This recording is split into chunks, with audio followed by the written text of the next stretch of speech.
Hey everyone! Welcome to another video on tablet. If you're a passionate reader like me and just got yourself a Kindle, you're probably super excited to dive into the world of ebooks.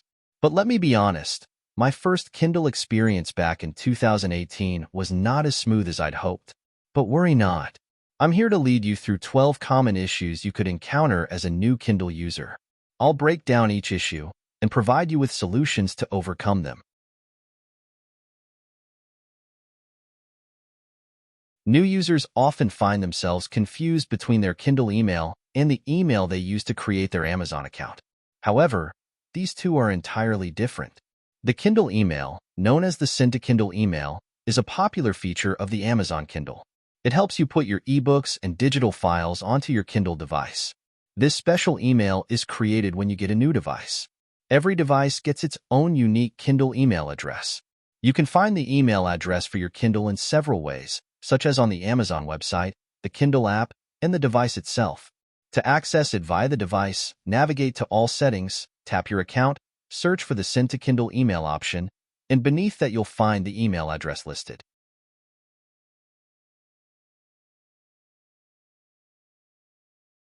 It's frustrating when you get excited about a new ebook only to find out it doesn't open on your Kindle. Don't worry though, there's a way around this. First, ensure you're downloading ebooks in formats compatible with your Kindle. The most common formats that Kindle supports are KFX, EPUB, PDF, Microsoft Word, DOC, DOCX, HTML, RTF, text, and images, JPG, JPEG, GIF, PNG, BMP. However, if you've got an ebook in another format, don't fret. You can use conversion tools like Calibre to transform it into a Kindle-friendly format. Note: MOBI and AZW formats are no longer supported by Kindle.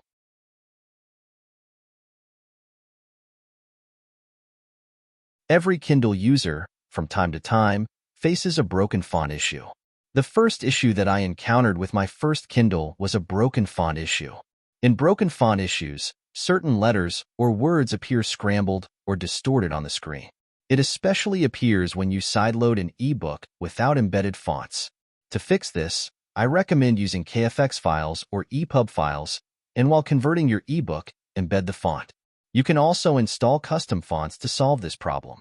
To install custom fonts, connect your Kindle to your computer.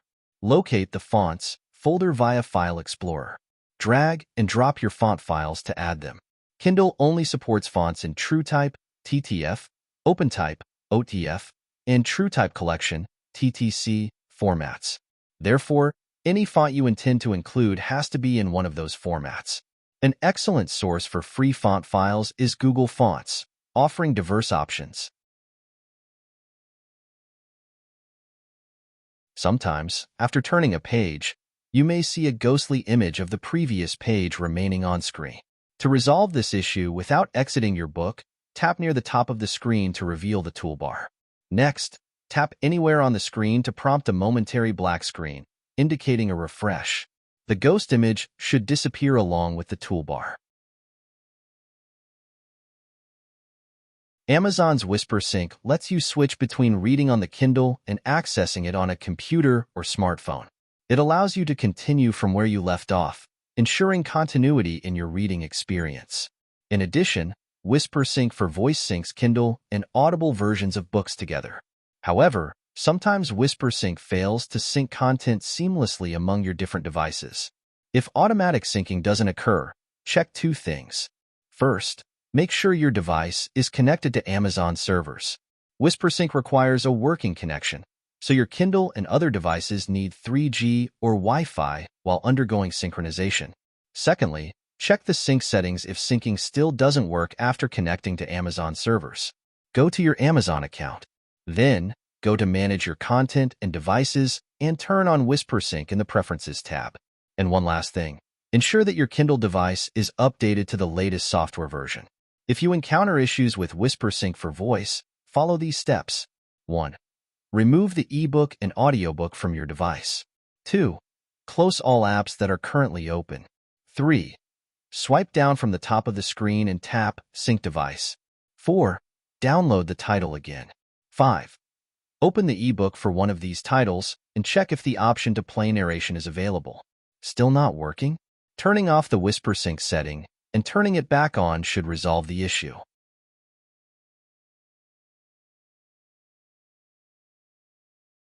Did your Kindle freeze or perform slowly in the middle of an intense page turner? Don't panic. A simple restart can resolve these issues. Kindles can often freeze up or exhibit sluggish performance due to an overworked processor, memory problems, low battery, or outdated firmware. To address this, press and hold the power button until you see a power dialog box or the screen becomes blank. Keep holding the power button for 40 seconds and then release it. After a brief pause, you will notice the charge indicator light reactivating and the device will initiate a restart. Before purchasing the Kindle, you had heard about its long battery life. However, in reality, the battery is draining much more quickly. The probable reason is that you are using your Kindle with full brightness and constant Wi-Fi usage. To address this issue, first, consider adjusting the screen brightness. Lowering the brightness helps save battery and makes reading more comfortable. Secondly, remember to turn off Wi-Fi and Bluetooth when you're not actively using your Kindle. Lastly, enable the Power Saver mode. To activate it, go to Settings, then Device Options, and enable Power Saver.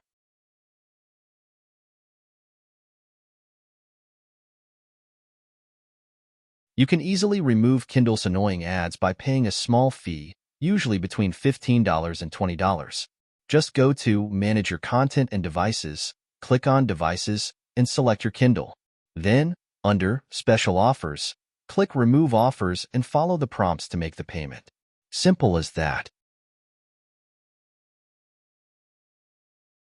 This is a common question for any new Kindle user. The answer is yes, you can read PDFs on a Kindle. While reading PDFs on a Kindle might not be the most comfortable experience, you can still read them. You have a couple of options to do this.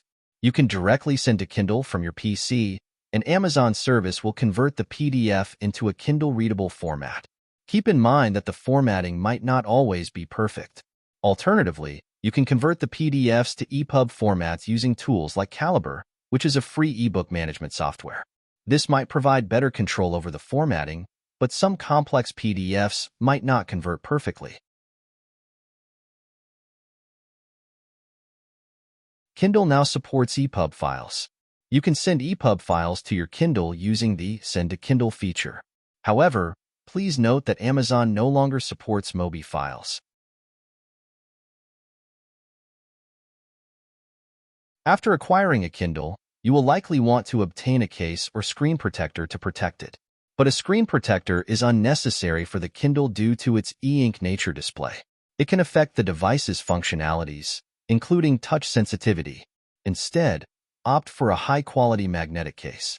You can easily find such covers on Amazon or other online stores. As a new Kindle user, you certainly don't have too many ebooks in your Kindle library.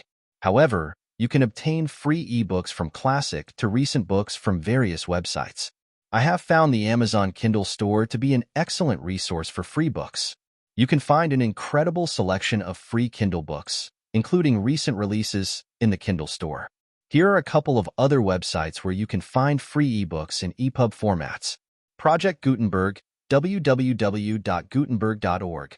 This website offers a wide range of classic literature and other free ebooks in various formats, including EPUB and Kindle. Minibooks, www.minibooks.net. Minibooks provides a diverse collection of free ebooks across multiple genres in both EPUB and Kindle formats. I hope these tips help you tackle the common issues you might run into as a new Kindle user. Thanks for watching, and don't forget to like, share, and subscribe for more helpful content.